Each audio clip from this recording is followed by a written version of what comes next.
Roast ചാനൽസിനും അതുപോലെ തന്നെ movie reviews പറയുന്ന ആൾക്കാർക്കും കീഴിലെ സാധനമാണ് വരുന്നത്. എടുത്തിട്ട് അലക്കും 100%. ഹിന്ദുത്വ സംഘപരിവാർ ബെൽറ്റിന്ന് അടുത്തൊരു പ്രൊപ്പഗണ്ട എലിവാണം അവർ പടച്ചു വിട്ടിരിക്കുകയാണ്. शरिया लागू होगा. हमारा काम है हिंदू लड़कियों को अपना बनाना. ഈ മുസ്ലിങ്ങളെ ഹിന്ദുക്കളെ ഒക്കെ കൂടി തമ്മിൽ തല്ലിക്കാനായിട്ട് ഓരോ തന്തയില്ലാത്തവന്മാർ ഓരോ സിനിമ ഇറക്കി വിടും, 1, 2 എന്നൊക്കെ പറഞ്ഞ്. അയ്യന്റെ മോനെ, ഇയാൾക്ക് എന്താണ് വയ്യേ? भूखी मर जाऊंगी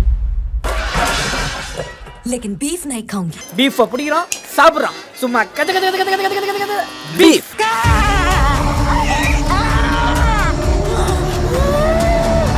അങ്ങനെ ബീഫ് മാത്രമായിട്ട് കൊടുത്തോണ്ട് എന്റെ കുഞ്ഞിന് 2 പൊറോട്ടയും കൂടി ഇട്ട് കൊടുത്തേ.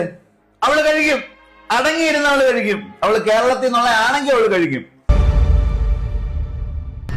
ഒരു പറഞ്ഞ കമ്പ്യൂട്ടറിനകത്ത് കോപ്പുണ്ടാക്കി വെച്ച് എന്നെ പൊളന്നുകളയാന്ന് വിചാരിച്ചോടാ.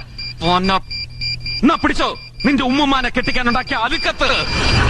പിന്നെ ഒരു കാര്യം പറയാനുള്ള സെൻസർ ബോർഡിനോടാ. എന്തൊരു തോൽവികളാണ് നീയൊക്കെ എന്നാണ് എനിക്കിപ്പോൾ തോന്നിപ്പോണ മനസ്സിൽ. പടം ഞാൻ തിയേറ്ററിൽ പോയിട്ട് കാണില്ല, കാരണം അങ്ങനെ ഇപ്പോൾ ഞാൻ തിയേറ്ററിൽ കയറി കണ്ടിട്ട് എൻ്റെ ഒരു 250 രൂപയ്ക്ക് ഇതിൻ്റെ പ്രൊഡ്യൂസർ അങ്ങനെ ഉണ്ടാക്കണ്ട